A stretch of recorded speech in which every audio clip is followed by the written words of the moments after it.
Me ajuda a pregar, irmão. Você me ajuda? Então fala para a pessoa que está do seu lado, diga para ela, o livro de Malaquias não é sobre dízimo. Agora, diga para ele sobre o que é. O livro de Malaquias é sobre uma bênção tal. O livro de Malaquias não é um livro sobre dízimo. O livro de Malaquias é sobre uma bênção tal. O livro de Malaquias tem 4 capítulos, mas a maioria das pessoas só sabem um versículo. E a maioria das pessoas dizem, o livro de Malaquias é sobre dízimo. Não. Ele é o último livro do Antigo Testamento. E depois que a profecia foi liberada, Deus ficou 400 anos sem falar. Isso não significa que houve silêncio sobre a terra. Significa que uma palavra profética ficou ecoando por 400 anos. Não se engane, diga para a pessoa que está do seu lado, me ajuda a pregar aí, diga para ela, não se engane. E também não engane ninguém. O livro de Malaquias não é sobre dízimo, o livro de Malaquias é sobre uma bênção tal. É o último livro do Antigo Testamento. Depois que ela foi liberada, ficou ecoando por 400 anos. Quantos querem uma bênção tal? Então o livro de Malaquias é importante para você. O livro de Malaquias é importante para nós. São 4 capítulos, mas as pessoas pegam um versículo. Isso não é palavra de Deus. Isso é heresia. No primeiro capítulo de Malaquias, começa falando sobre o peso da palavra do Senhor para todo um povo, do maior ao menor. O primeiro capítulo nós podemos colocar um título de aliança de um povo com Deus. E o primeiro capítulo inteiro, Deus vai falando sobre um culto racional, sobre um estilo de vida, um culto racional que o agrada. O primeiro capítulo é Deus falando, uma aliança comigo. Se você quer uma bênção tal, você precisa ter uma aliança com o Senhor e ser fiel a essa aliança. Deus não nos chamou para trocar olhares. Deus não nos chamou para termos um relacionamento casual. Deus nos chamou para termos uma aliança. O primeiro capítulo é uma aliança com Deus. E Deus nos ensina como fazer um culto que o agrada. Deus não busca adoradores, irmão. Deus não busca adoradores. Deus busca verdadeiros adoradores que o adoram em espírito e em verdade. O capítulo seguinte, o capítulo 2, é Deus falando em especial com Levi e com Judá. Ou seja, com aqueles que servem a Deus na sua casa e com aqueles que são líderes. Quantos aqui servem ao Senhor? Quantos aqui são servos do Deus Altíssimo? Ele é o nosso Senhor e Salvador? Porque eu não sei se você consegue entender a diferença. Uma coisa é Deus. E Ele é Deus, o Todo-Poderoso, possuidor dos céus e da terra. Ele é Criador. No capítulo 1 de Gênesis, Ele é Criador. Mas depois, Ele se coloca como Senhor dos senhores. Nós somos servos. Nós somos senhores. Nós somos autoridade. Todo mundo, se você perguntar se ama a Deus, vai dizer, eu amo a Deus. Mas o segredo não é amar a Deus. E as pessoas não entendem sobre amor. Como que é amar a Deus? O próprio Senhor nos ensina na sua palavra que aqueles que o amam, não dizem que o amam. A palavra diz que aqueles que amam o Senhor guardam a sua palavra. Então, se nós amamos o Senhor, nós devemos guardar a palavra. Guarde a palavra do Senhor no seu coração. O Senhor está ministrando ao seu coração. Guarde essa palavra no seu coração hoje. Ame o Senhor guardando a sua palavra. Deus te ama. Deus te amou primeiro. E nós o amamos. E nós o amamos guardando a sua palavra. Então, Levi é uma palavra para aquele que serve ao Senhor. Serve ao Senhor na casa do Senhor, na casa do Pai. Que serve ao Senhor no seu propósito de governo. Que ora, Pai nosso que estás nos céus, santificado seja o teu nome, venha o teu reino, e seja feito a tua vontade, a sua vontade. Os servos, Levi, os servos, Judá, o governo. Você é líder na sua casa. O homem é o cabeça. A mulher, junto com o homem, ajudadora, governa a sua casa. Todos nós temos um tipo e um nível de liderança. Judá significa líder, príncipes. Deus nos chamou para sermos povo eleito, sacerdotes reais. O capítulo 2 nós podemos colocar o título de aliança com a família. Porque ali ele vai falar sobre Judá, que não honrou pai e mãe no casamento e não firmou uma aliança no casamento. Diga, eu tenho uma aliança com o Senhor. Diga, eu sou fiel. Não, a pessoa do lado não sabe. Diga para ela, eu sou fiel ao Senhor. Eu acho que ela não acreditou não. Diga para ela com certeza, diga, certamente, eu sou fiel ao Senhor. Eu não preciso explicar que você não é perfeito, né? Eu não falei que eu sou perfeito. Eu não pedi para você me ajudar pregando, dizendo que você é perfeito. Mas o que nós dissemos? Que nós somos fiéis ao Senhor. E quando pecamos, nos arrependemos e nos convertemos. Sabe, ainda ontem tivemos uma reunião boa com os homens aí. Amém? Cadê os homens aí? Glória a Deus. E falamos um pouquinho sobre Jó. Jó, ele não cometeu nenhum pecado. Ele passa o livro inteiro questionando, se autoexaminando, qual foi o meu erro, aonde eu caí, o meu pecado, o que aconteceu. Os amigos o acusam. E chega no final do livro, a gente não vê pecado. Mas Deus mandou ele levantar um altar e se arrepender. E orar pelos amigos. Irmão, tem pecados que nós cometemos e que nós sabemos que é pecado. Tem pecados que nós cometemos e nem sabemos que é pecado. Tem pecados que nós precisamos pedir para o Senhor. Senhor, sonda o meu coração, esquadrinha cada pedacinho do meu coração, cada área da minha vida e vê se há algo em mim que não te agrada.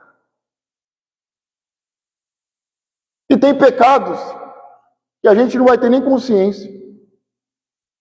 Quantas vezes o Senhor diz para alguém, quando o libertou, quando o curou, quando o abençoou, diz, vai, não peques mais? Os teus pecados, mas quais pecados? Vai, não peques mais. O Senhor simplesmente perdoou pecados.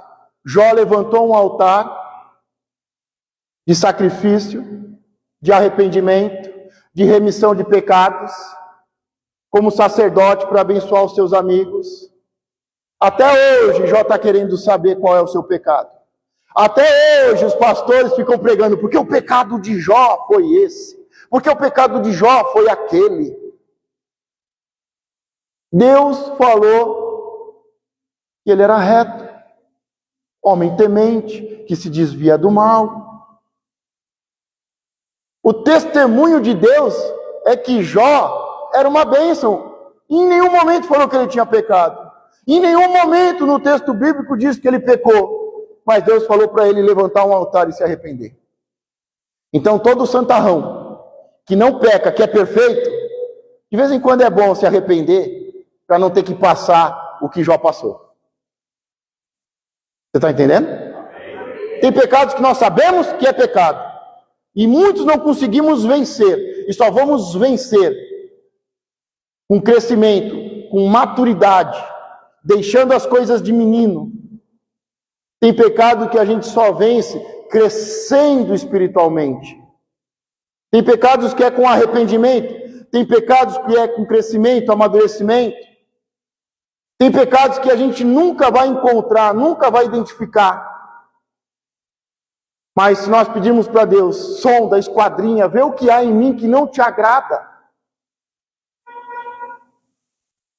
Deus vai mostrar, Deus vai revelar. E tem pecados, irmão, que Deus só vai falar, se arrependa. Mudança de mente. Jó, muda a mente, Jó. Muda a mente. Arrependimento significa mudança de mente. Arrependei-vos porque o reino é chegado. Então o capítulo 1 é uma aliança com o Senhor. O capítulo 2 é uma aliança com a família. É uma aliança com a esposa, com o esposo. É uma aliança que abençoa os filhos. E Deus ali fala de Levi que não estava servindo ao Senhor direito. E que Judá, ele não honrou os pais e quebrou uma aliança, um compromisso. Agora no capítulo 3, tem um versículo que fala sobre dízimo. Um versículo. Tem 4 capítulos o livro, mas tem um versículo que fala sobre dízimo e diz: trazei os dízimos. É no plural, irmão. Português, entendeu? Não é teologia não. Não é revelação não. É só português. Não é trazer o dízimo. É trazer os dízimos. E aí Deus diz: tornem para mim e eu tornarei para vós. Sejam fiéis à sua família. E o capítulo 3 é uma aliança com a comunidade. É uma aliança com a igreja, com a comunidade. É uma aliança com os irmãos. Capítulo 1, uma aliança com o Senhor. Diga, uma aliança com o Senhor. O capítulo 2, diga, uma aliança com a família.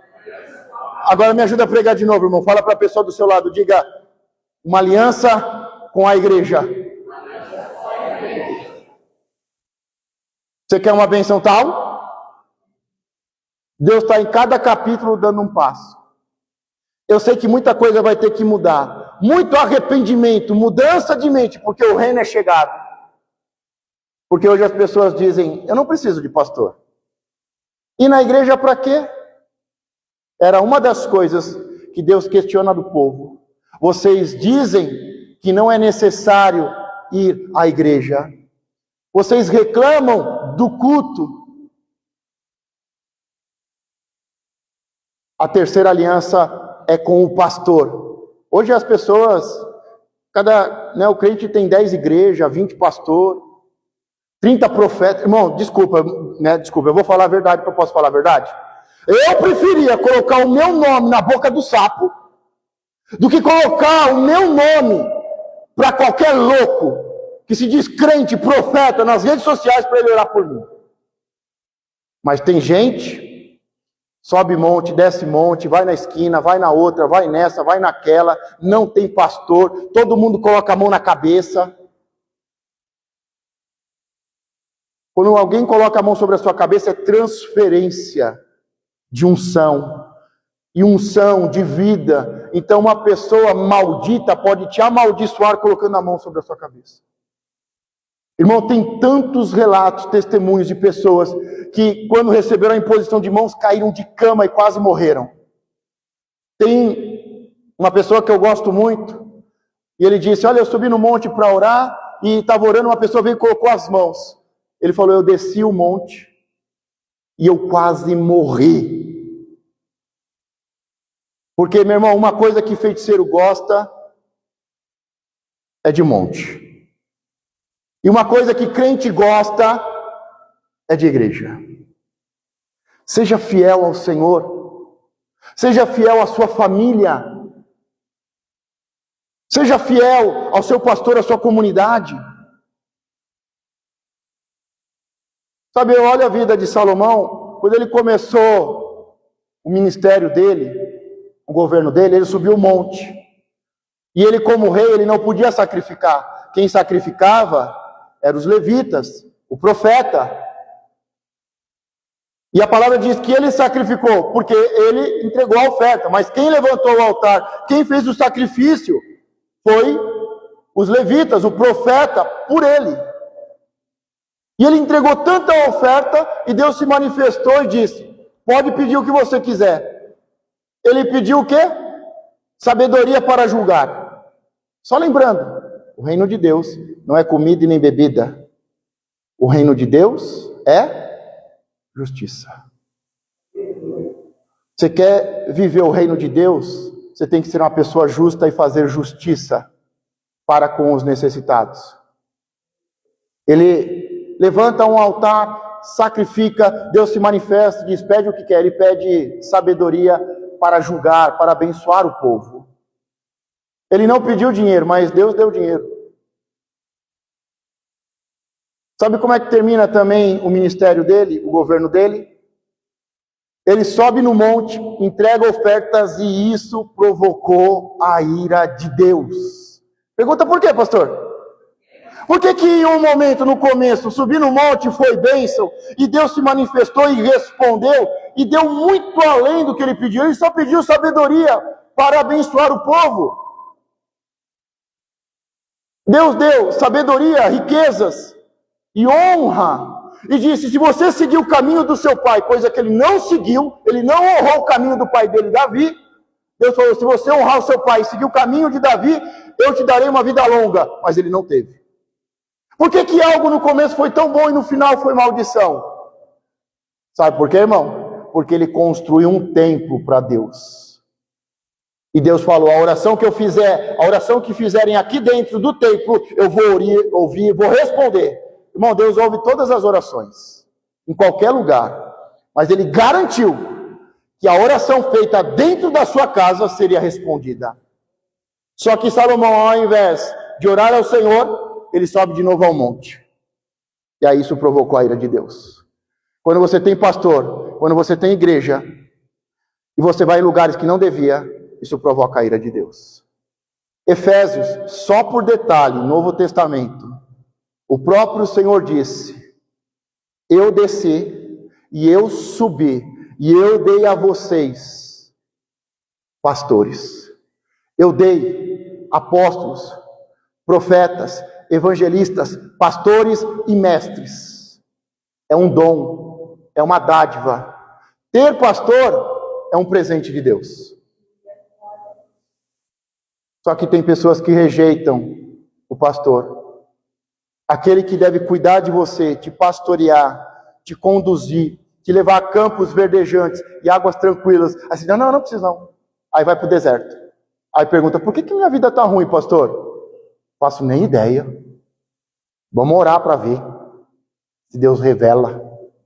O pessoal hoje não tem o povo, não tem pastor, não tem igreja, não é fiel ao Senhor, não é fiel à família, a um propósito de família, não é fiel à comunidade e quer uma bênção tal.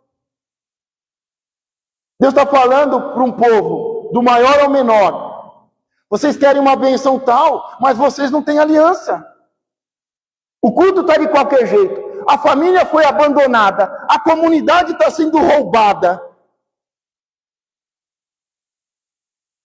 E o capítulo 4 a gente vai ver hoje. Diga glória a Deus. Glória a Deus. Amém? Amém. Diga de novo, só para não esquecer. Diga, o livro de Malaquias não é sobre dízimo. Diga, é sobre aliança. Ah, irmão, eu duvido. Eu te desafio a você postar isso nas suas redes sociais. Posta e corre. Não responde ninguém, não fala nada. Que negócio é esse? Aí você só diz, vem e vê. Aí você chama ele para vir aqui. Amém? Diga, Deus me usa. Diga, Senhor, eu sou teu servo. Eu estou aqui para colher. Eu estou aqui para ganhar almas, para abençoar as famílias. Amém? Pergunta para a pessoa que está do seu lado. Pergunta para ela, você acreditou no que eu falei agora? Você acreditou que eu sou servo do Deus Altíssimo? Você acreditou que eu estou aqui para salvar vidas, restituir famílias e abençoar famílias? Acredita, irmão, é profético. É profético. Amém? Nós não estamos aqui para fazer mais um culto. Nós estamos aqui para salvar vidas e cuidar de vidas. Amém? Então vamos abrir Malaquias 4, vamos ler o texto. Porque eis que aquele dia vem ardendo como fornalha, todos os soberbos e todos os que cometem impiedade serão como a palha, e o dia que está para vir os abrasará, diz o Senhor dos Exércitos, de sorte que lhes não deixará nem raiz, nem ramo. Diga, está próximo esse dia. Malaquias está falando sobre a vinda do Senhor. Não só da vinda quando ele veio a primeira vez para o povo hebreu, para o povo judeu. Ele está falando da vinda do Senhor, da segunda vinda para nós, para o mundo. E ele está dizendo que este dia será terrível para o soberbo. Quem são os soberbos, pastor? Pergunta. Eu perguntei, mas é você que tem que perguntar, desculpa. Porque se você não quiser saber, O Senhor, quando chamou, ele chamou: vós que estáis cansados e sobrecarregados, vinde até mim. Troque o seu fardo pesado com o meu, que é leve. E aprenda comigo. As pessoas só querem trazer o fardo pesado e não querem aprender com o Senhor. Ele diz: e aprenda comigo, que sou simples, manso, humilde. Deus resiste ao soberbo e dá graça ao humilde. Agora, o soberbo que não aprende com ele, o dia está próximo. Diz que virá como um fogo purificador, e toda a palha e até a raiz do soberbo será queimada. Nunca mais voltará a brotar. Diga, os céus são do Senhor, mas a terra Ele deu para os seus filhos. Diga, a terra é minha. O que eu faço com ela, pastor? Governa sobre ela. Governe sobre a terra. Como, pastor? Dizendo, venha o teu reino e seja feita a tua vontade.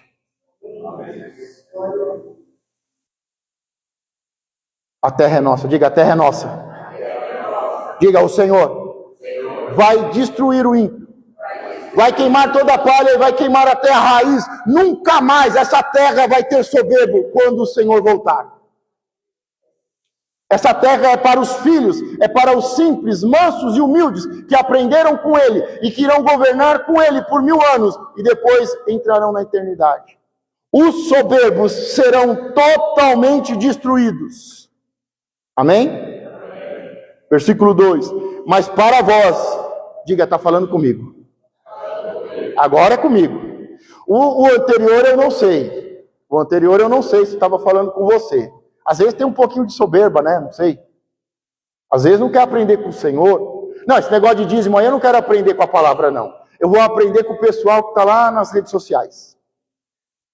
Né? Então eu não sei se o primeiro é para você. Não, esse negócio de família, então eu não sei. Pode ser que o primeiro, não sei, né? Mas o segundo eu tenho certeza. Diga, é para mim essa palavra.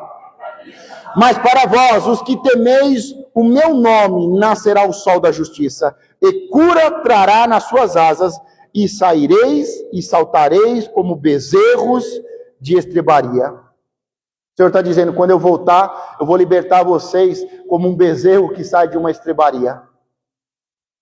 Você já viu um bezerro saindo da estrebaria? Ele sai, corre, pula, brinca, festeja. Ele diz, eu vou libertar vocês. Eu vou curar vocês. Eu vou fazer justiça. O reino de Deus não é comida e nem bebida. O reino de Deus é justiça. paz e alegria. Diga comigo, justiça, paz e alegria.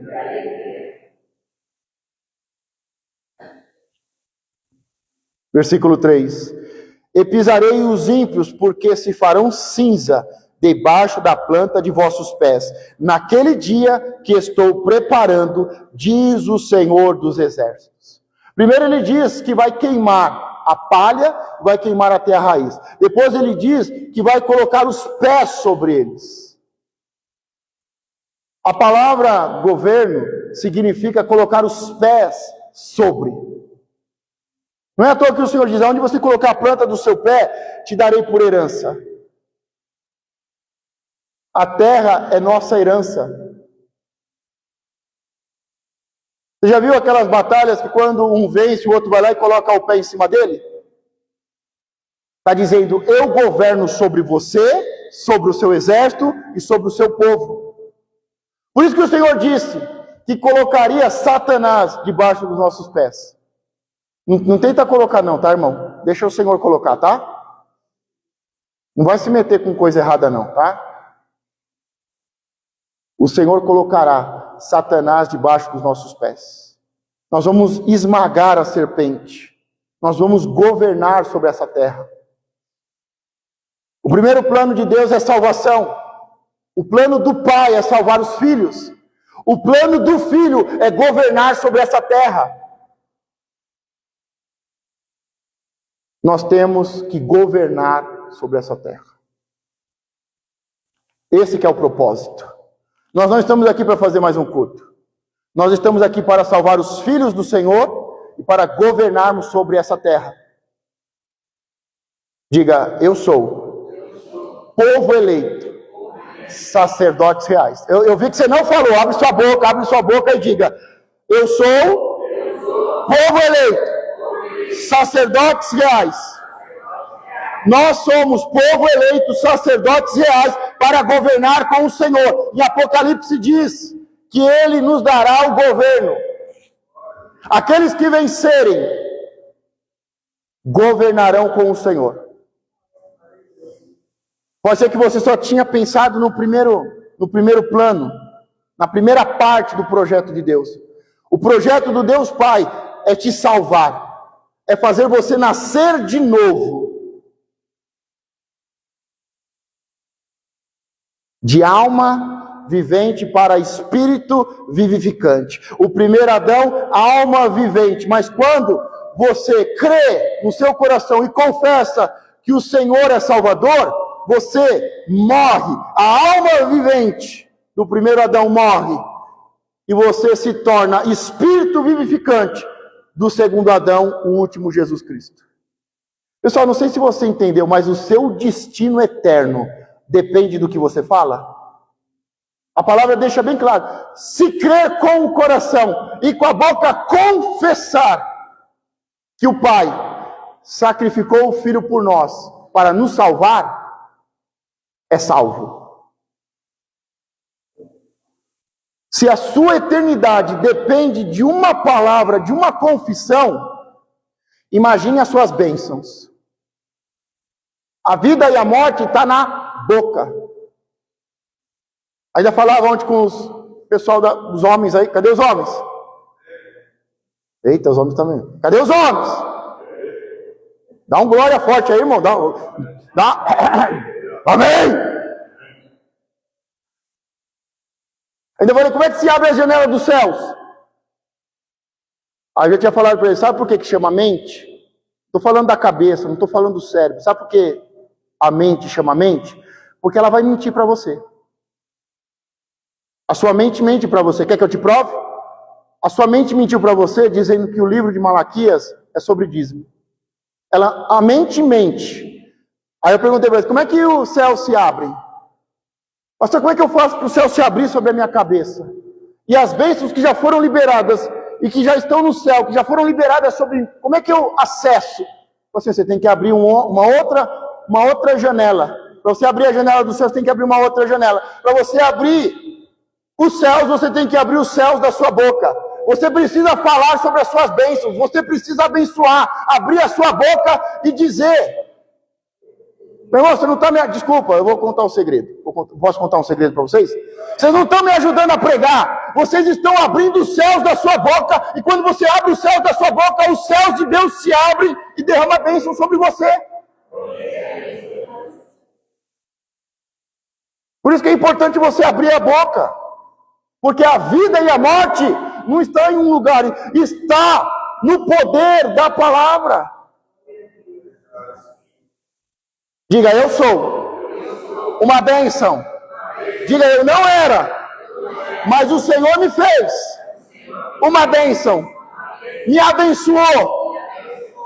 Diga, os que me abençoarem serão abençoados. Os que me amaldiçoarem serão amaldiçoados.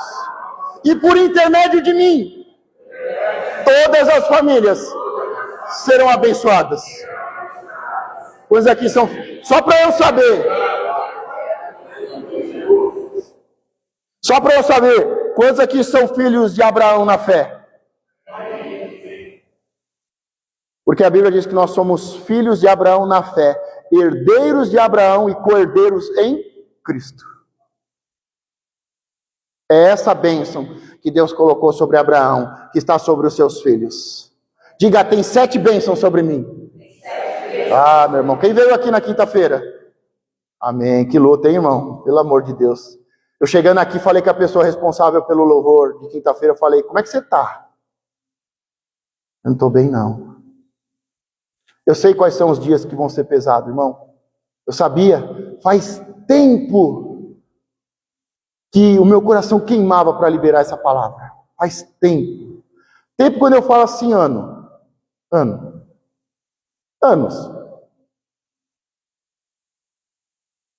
Pessoas não têm ideia da palavra de quinta-feira e a bênção que é a palavra de quinta-feira. Eu sei, irmão, quando o diabo se levanta. E eu sei também quando a equipe está preparada para uma batalha. Aí perguntei, como é que você está? Como é que você está se sentindo? Não estou bem. Está doendo, está queimando, não sei o quê.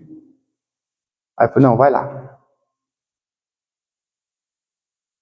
Tem hora que, quando eu peço para o grupo assim, ó, desce. Não é porque eles não são bons, não é porque eles não são uma bênção. É porque tem hora que há batalhas que o líder tem que ir na frente. Aí fica assistindo, né? Mas pelo menos torce, ora, entendeu? Fica com raiva, aí o pastor mandou eu descer.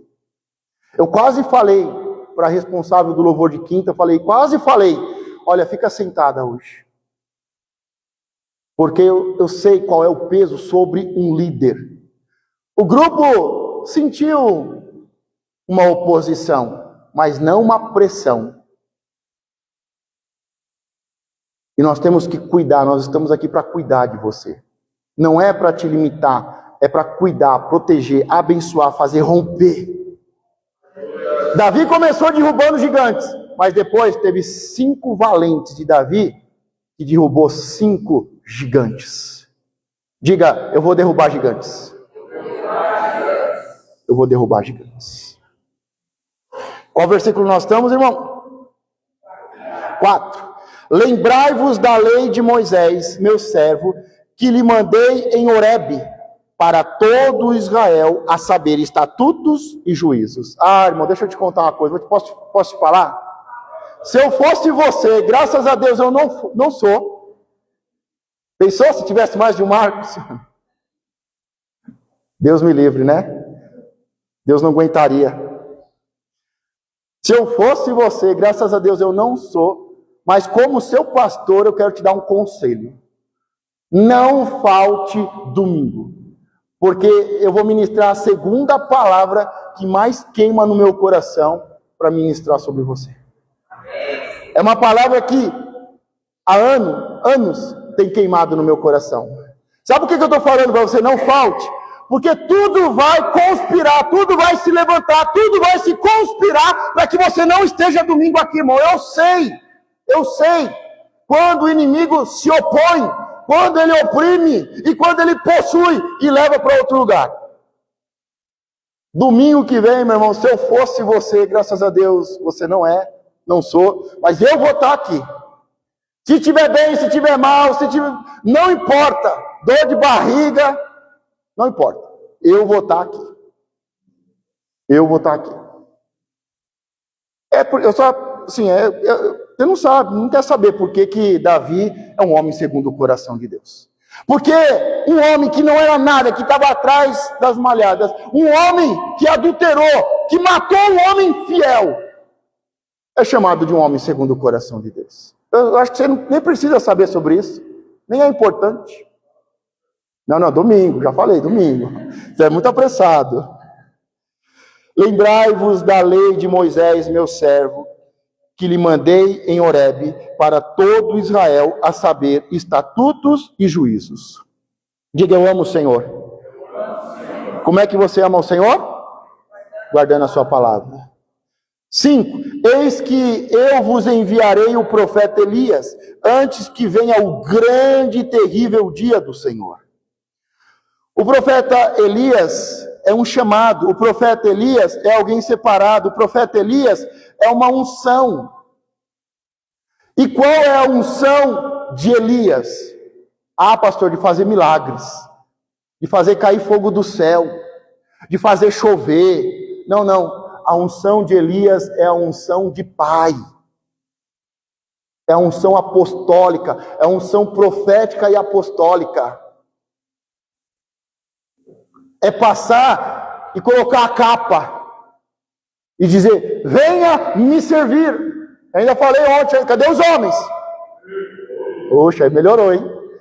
Falei para os homens, sabe, eu dou risada, as pessoas chegam para mim e falam, pastor, ora, me dá unção dobrada, me dá unção dobrada. Eu nem te conheço. Nunca vi nem mais magro, nem mais gordo, nem te conheço, filho. Mas as pessoas acham que é assim.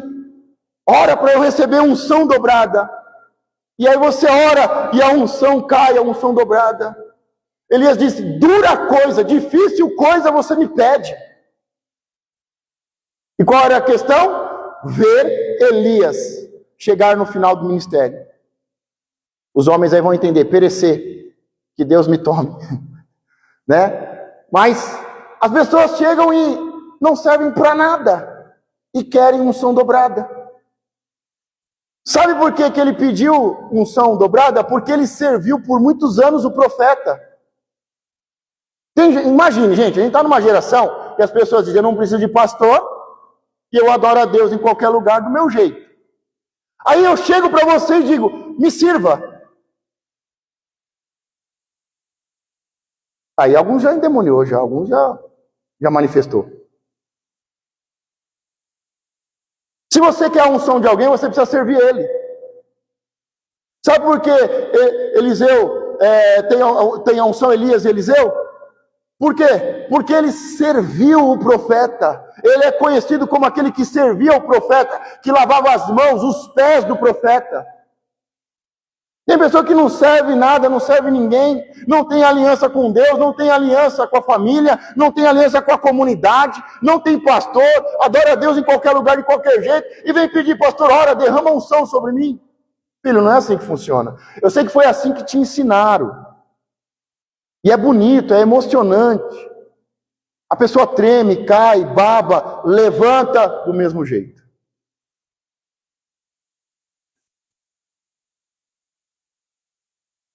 Mas, deixa isso para lá, que isso aí não é importante, não.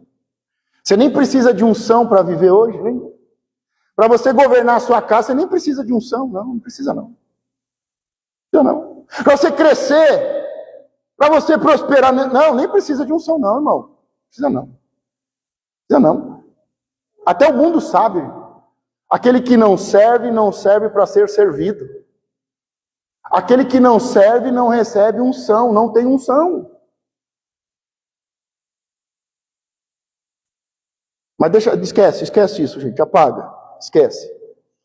Eis que eu vos enviarei o profeta Elias, antes que venha o grande e terrível dia. Diga paternidade.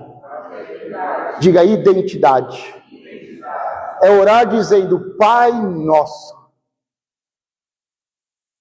É ter um pai, é honrar um pai, é ser chamado para servir.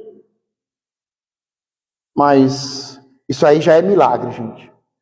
Ver pessoas servindo. Eu não estou falando servir na igreja, só servindo a igreja. Eu estou falando servindo o profeta, no ministério de profeta. Não é ficar carregando mala de profeta, não é essas coisas que eu estou falando. É servindo, é ajudando no ministério, é facilitando, é testemunhando, é honrando. Sabe, Jesus chegava nos lugares e era fácil, irmão. Pergunta, por quê, pastor? Não é porque ele era Jesus, não. Não é porque ele era o Jesus o Cristo, não. É porque ele era Jesus o homem. Sabe porque ele chegava nos lugares e todo mundo era curado? Sabe por quê? Pergunta, por quê, pastor? Porque antes ele enviava homens fiéis, servos do Deus Altíssimo, e ele dizia, vai anunciando o reino, vai de 2 em 2, anunciando o reino, dizendo, arrependei-vos, mudança de mente, porque o reino é chegado. Jesus chegava e já estava tudo pronto. Era só tocarem nele, era só ele tocar, era só ele falar, está curado, olhava para cá, todo mundo era curado. Porque tinha pessoas no mesmo propósito, na mesma unção, com o mesmo espírito, sendo enviados de 2 em 2, evangelizando, testemunhando, falando, olha, mudança de mente, arrependimento, mudança de mente. Eu gosto da frase do apóstolo que diz, arrependimento não é uma palavra ruim, é uma palavra boa. Nos aproxima de Deus, muda a mente para o governo.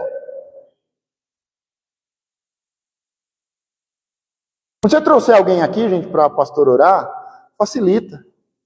Porque se a pessoa chega aqui, não, pastor, olha, ora por mim, mas vamos ver o que vai acontecer. Nem traz, irmão.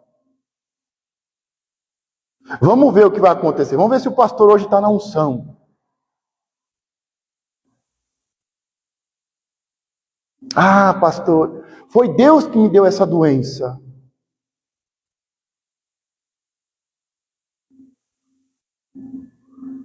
Se você não ir falando mudança de mente, Deus é um Deus bom, Deus é pai. Você já viu um pai querendo ver o filho sofrer? Enfermidade é de Deus? Não. Os espinhos e abrolhos, as dores, enfermidades e mazelas vieram por causa do pecado. Seja o seu pecado, o pecado da casa do seu pai, dos seus antepassados, por causa do pecado de uma região. No reino de Deus não tem pobreza. No reino de Deus não tem doença, não tem dor, não tem choro. Quando você diz, venha o teu reino, arrependei-vos, mudança de mente, porque o reino é chegado. Venha o teu reino e seja feita a vontade. Você acha que a vontade de Deus é miséria? Ele se fez pobre para a gente ser rico, próspero. Deus levou todas as enfermidades para quê? Para você continuar enfermo? Não é a vontade de Deus. Mas aí a pessoa vem. Então, irmão, primeiro precisa mudança de mente. Mudança de mente. A gente vai ter aqui um mês, irmão. A gente vai ter um mês de milagres. A gente vai fazer um mês, não vai ser um culto de milagres, não. A gente vai fazer um mês, 4 reuniões especiais de milagres. Posso te pedir aos servos, quantos aqui são servos? Comece a mudar a sua mente e comece a levar uma mensagem de mudança de mente. Comece a falar para as pessoas que o Senhor ama, que o Senhor cura, que o Senhor liberta. Nós não viemos aqui fazer um culto. Nós viemos aqui sermos preparados para sermos enviados. O propósito do Senhor é o mesmo que o seu? Ele diz, o Espírito do Senhor está sobre mim, eu fui ungido para libertar os cativos, para curar os enfermos. Você está vivendo o mesmo propósito que o Senhor? Ah, então tá bom. Então, prepara, irmão, prepara que vai ser forte. Eis que eu vos enviarei o profeta Elias, antes que venha o grande e terrível dia do Senhor. Sabe do que a igreja precisa? De pai, de amor fraternal. A única igreja em Apocalipse das 7 que o Senhor não faz nenhuma crítica é a igreja que diz fraternidade, amor do Pai. A igreja que tem o espírito de Elias, a igreja que tem o amor do Pai, está no caminho certo. Não é perfeita. Quer buscar a perfeição? Busque em Cristo, não em mim. Quer perfeição? Busque em Cristo, não no corpo de Cristo. Ah, porque você não sabe, pastor, o que aconteceu lá. Não, eu imagino. Imagino. Só lendo as 7 cartas às igrejas da Ásia, já dá para saber o que tem lá. Já dá para saber o que acontece. Mas a igreja Filadélfia, a igreja amor, a igreja amor do Pai, está no caminho certo. Não era a maior, pelo contrário, era a menor, mas era a que estava no caminho certo. É ela que chegou no ápice, só que depois começa a cair. Irmão, quando acabou o amor, o Senhor diz, volte ao primeiro amor. Porque Deus é amor. Deus é amor. Precisamos ter um coração de pai, de mãe. Eu gosto muito de uma juíza que diz, mãe de Israel. Nós precisamos de mulheres aqui que sejam mãe do povo. E não é ser mãe para ficar mimando o povo não, tá, gente? Tá? Porque as mulheres empoderadas hoje não precisam nem de homem. Elas mesmas estão ensinando os seus filhos a serem homens. Mas uma mãe pode até ensinar. E sabe o que mais acontece? Perversão sexual. Porque só um pai, só um homem, um coração de pai, só um pai pode ensinar um filho e tornar, mais do que ensinar, tornar um filho em homem. Os homens precisam andar com homens.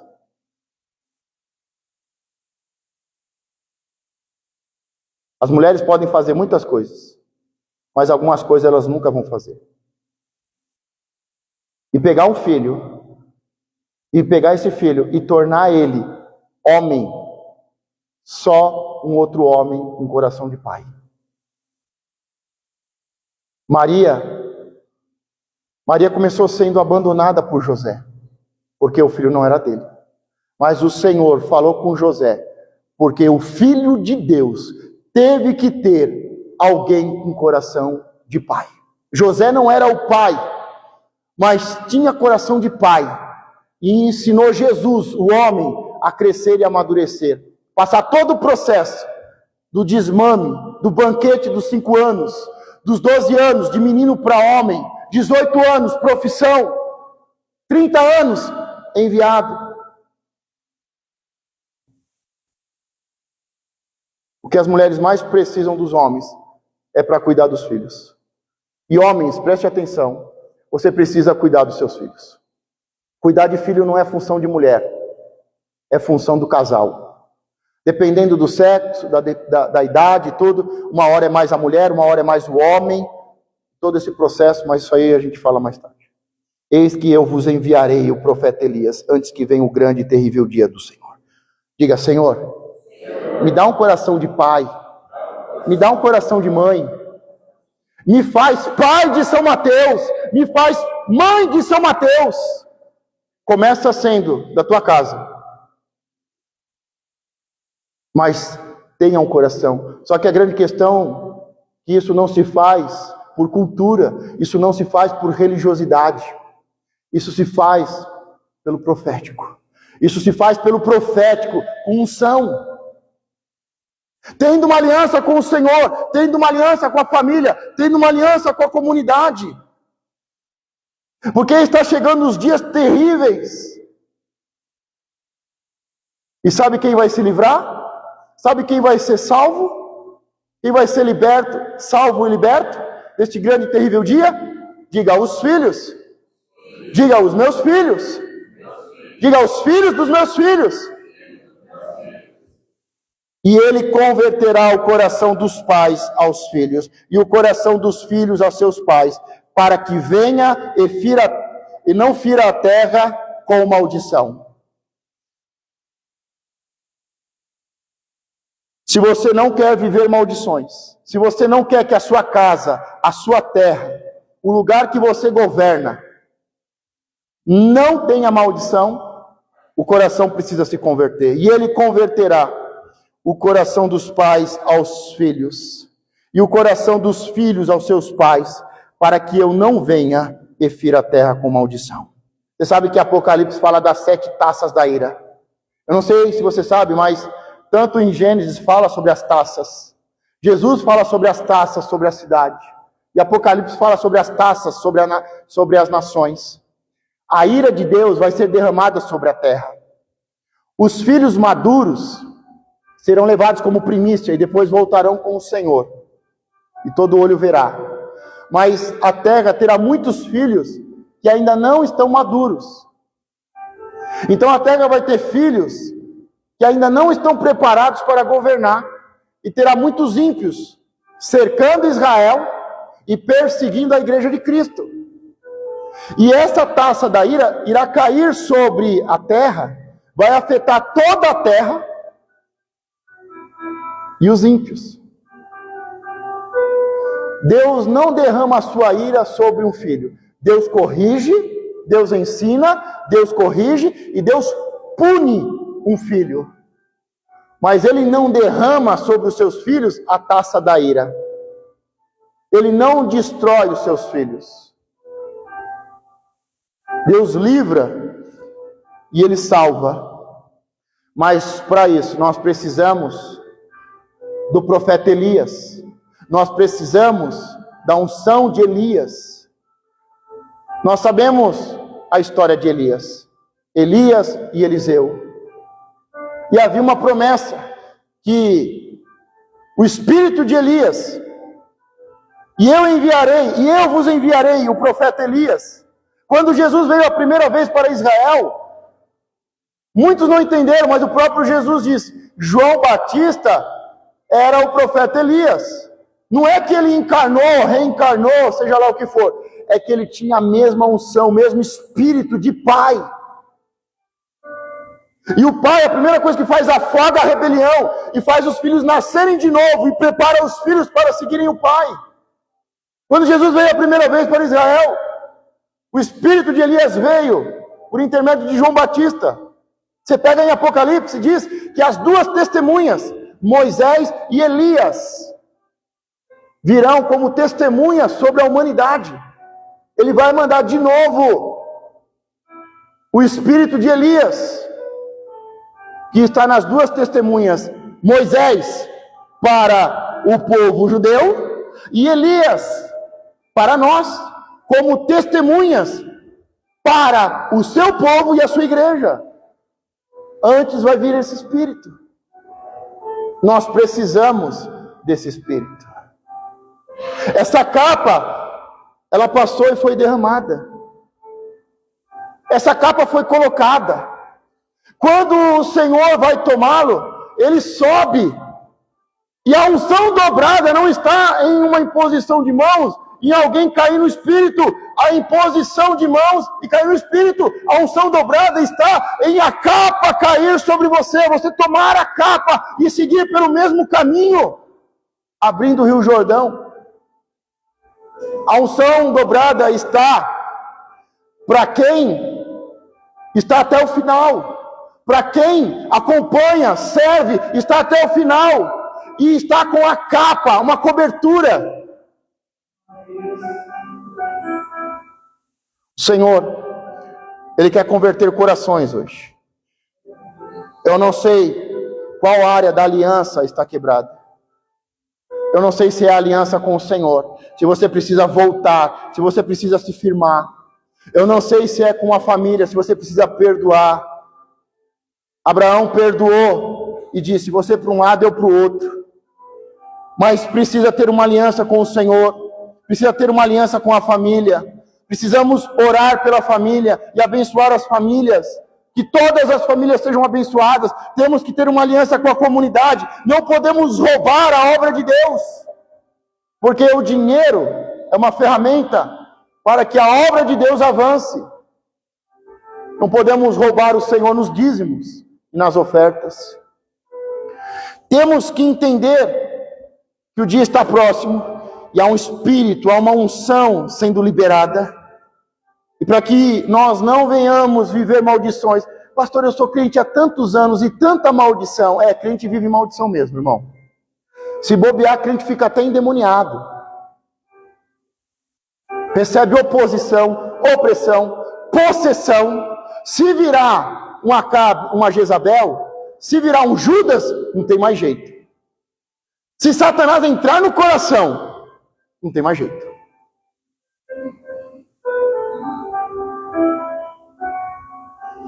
Mas nós precisamos dessa unção. Crente sofre maldição, filho não. Filho não. E ele converterá o coração dos pais aos filhos.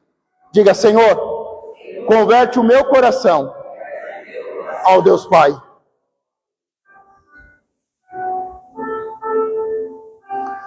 Senhor, converte o meu coração aos meus pais, à minha família.